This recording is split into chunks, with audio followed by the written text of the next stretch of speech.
8ஆம் திருமுறை 37ஆம் பதிகம் பிடித்த 10 திருக்கோணிபுரத்தில் அருளியது.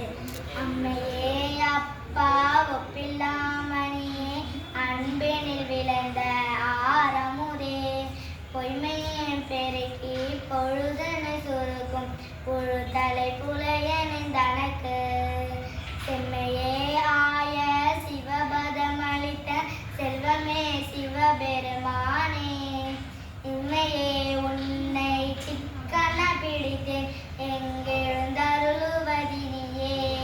சிவா திருச்சிற்றம்பலம். திருமாணிக்க வாசகர் பொன்மலரடிகள் போற்றி போற்றி. தென்னாடுடைய சிவனே போற்றி. எந்நாட்டவர்க்கும் இறைவா போற்றி. ஏகம்பத்தை எந்தாய் போற்றி. பாகம் பெண்ணொரு வானாய் போற்றி. அண்ணாமலைய மன்னா போற்றி. கண்ணாரமதை கடலே போற்றி. காவாய் கனக திரளே போற்றி. கைலை மலையானே போற்றி போற்றி.